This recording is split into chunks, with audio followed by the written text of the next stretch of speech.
Nous avons vu lors des présentations précédentes qu'il existait un castrum à partir du XIe siècle à Brex. Il y a par ailleurs un terrain dont le toponyme est Castelbiel ou Castelviel, qui signifie vieux château.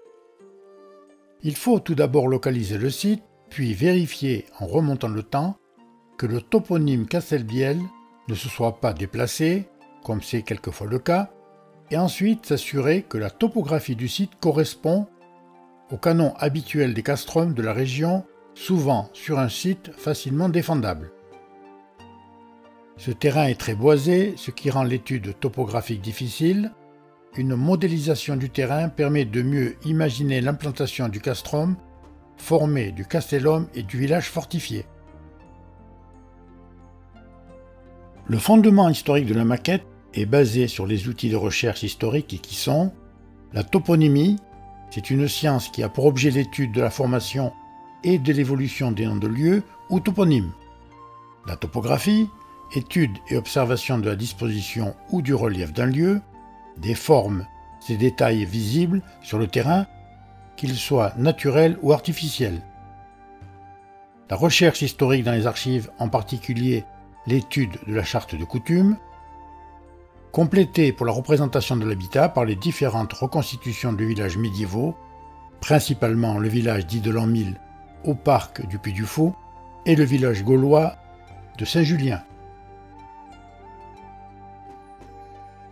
Nous avons recherché dans une précédente présentation la datation du castrum. Nous devons maintenant le localiser sur le terrain par la toponymie en consultant cadastres et cartes d'état-major.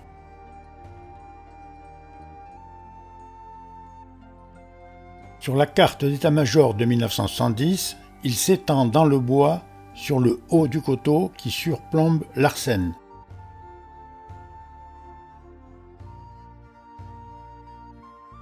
Sur le cadastre Napoléon de 1827, on retrouve la localisation actuelle.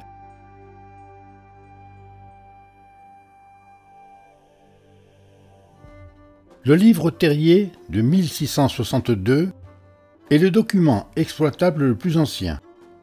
C'est un registre foncier dans lequel les parcelles sont positionnées les unes par rapport aux autres par la méthode dite des confronts. Les références cadastrales n'existent que depuis le cadastre Napoléon.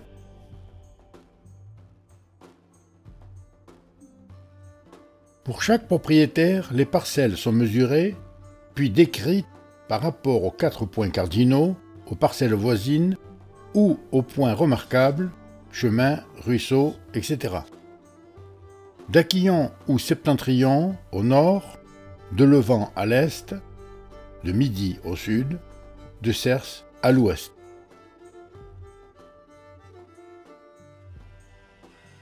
On peut voir que maître Jean Chameau, notaire au Castéra, possède une terre au lieu-dit Castelviel, confrontée au sud au ruisseau de l'Arsène.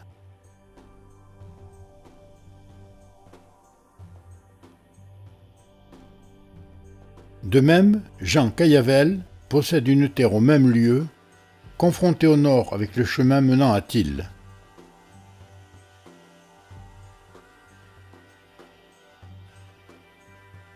En procédant de même à l'est et à l'ouest, on peut précisément situer le lieu-dit Castelviel entre le ruisseau de l'Arsène au sud et l'ancien chemin de Tille au nord.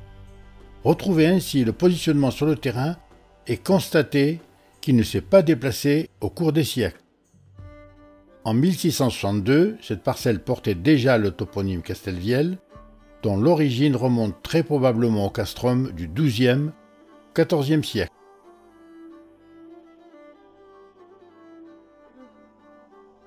Regardons maintenant la topographie. Sur les cartes d'état-major de 1860, les dénivellations sont représentées par des lignes de pente et non pas par des lignes de niveau comme sur les cartes actuelles. Cette représentation, plus figurative, permet de mieux visualiser la motte sur le point le plus haut, la ligne de crête au sud surplombant l'Arsène et le fossé au nord, par endroits larges et profonds, du ruisseau temporaire alimenté par les écoulements des eaux provenant de la troisième terrasse de la Garonne depuis Tille.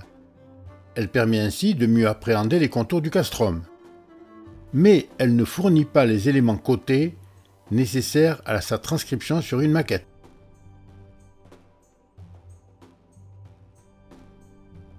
Les courbes de niveau ont été relevées sur la carte d'état-major actuelle, affinées par les relevés sur le terrain et reproduites à l'échelle sur des panneaux de polystyrène.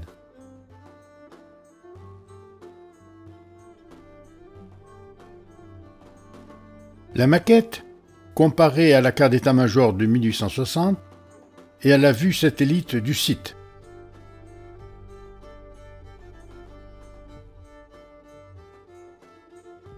La charte de coutume va nous amener des éléments importants pour la représentation du castrum. Elle sera détaillée lors d'une présentation spécifique. C'est une sorte de règlement intérieur établi en 1246 entre le seigneur et les habitants du castrum.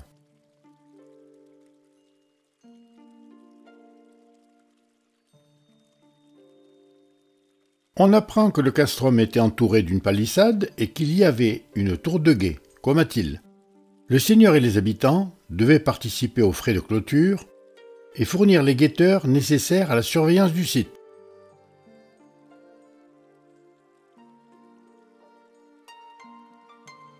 Dans la liste des signataires et témoins de la charte apparaît le nom du chapelain de Brex en 1246, Pierre Anervis, ainsi que Guillaume de Hoxis, chapelain de Thil. Brex avait son propre chapelain et donc constituait une paroisse autonome au même titre que Thil.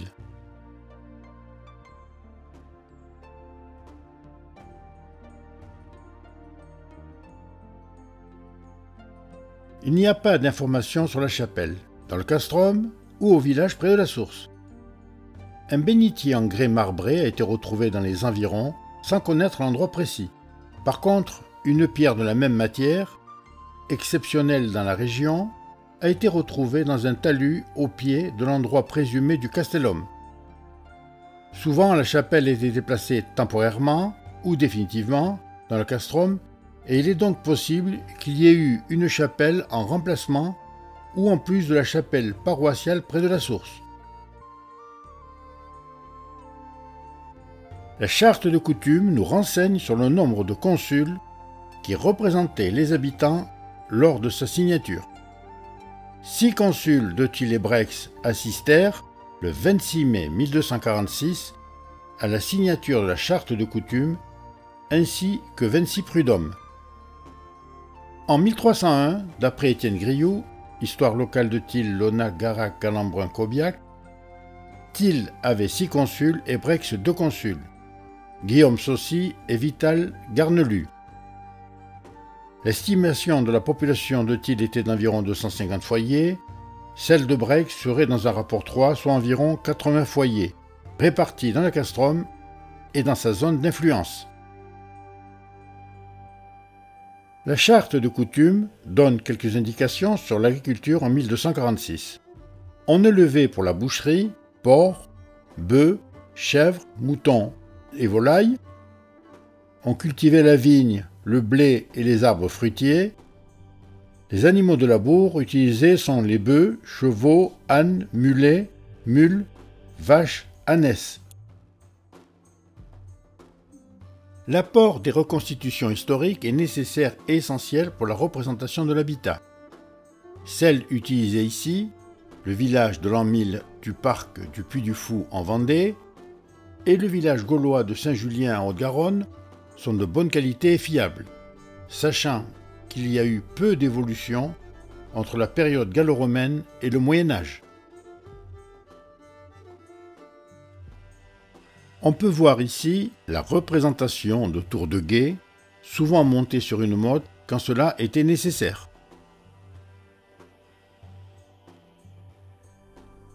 D'autres tours de guet plus ou moins évoluées.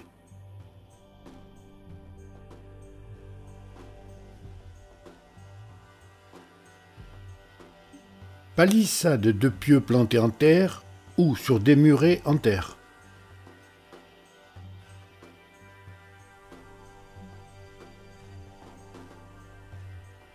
Dans certains cas, des piquets de renfort étaient nécessaires.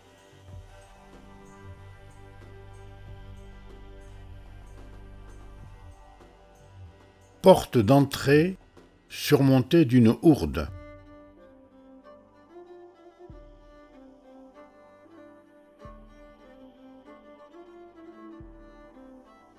Maison en bois ou terre et bois, couverte de chaume, la toiture repose entièrement sur les poteaux porteurs inclus dans les murs ou directement plantés dans le sol.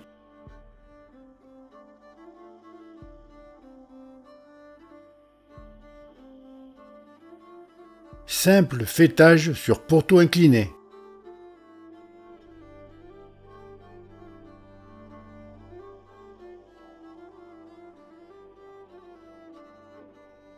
Simple cabane d'animaux et appentis de protection des réserves de bois, fours, ruches, etc.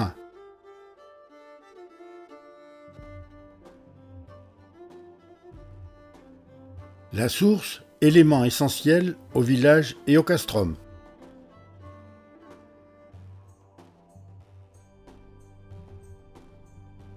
Puits et paillé.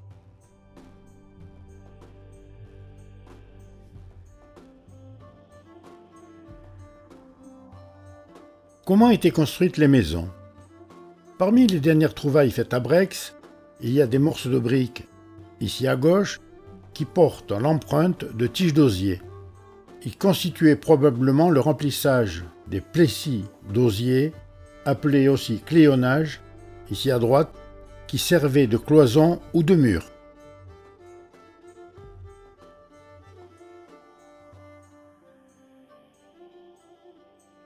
Les murs en terre massive brute appelés parés se retrouvaient principalement dans la construction de maisons dites fortes, dont les murs très épais n'avaient pas d'ouverture en partie basse.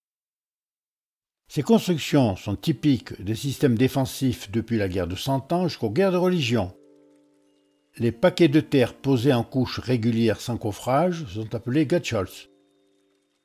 Les couches d'environ 15 cm d'épaisseur sont séparées par un lit végétal de paille, bruyère ou genêt qui en assure le drainage pour faciliter le séchage. Plus tard, le paré coffré permettra le compactage de la terre et une épaisseur plus importante. Autre exemple de mur en terre massive, antérieur au XVIe siècle.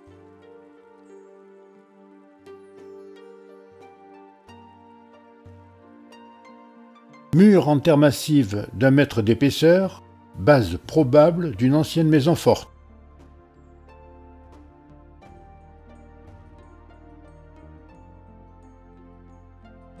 Mur d'enceinte datant probablement de la guerre de Cent Ans à Thil, la partie gauche rénovée existe toujours.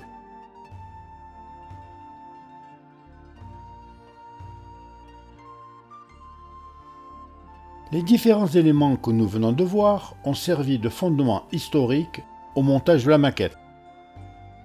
D'abord un castellum sur le point le plus haut, ou sur une motte aujourd'hui disparue, avec sa tour de guet et sa maison forte, entouré dans la basse-cour par le village fortifié. Entouré souvent d'une enceinte de paré, mur en terre massive surmonté d'une palissade, avec une ou deux portes, le castellum et le village fortifié forment le castrum, communauté de défense. Les limites de l'enceinte ont dû évoluer dans le temps en fonction du nombre d'habitants. La maquette respecte le plus fidèlement possible les éléments historiques précédemment décrits.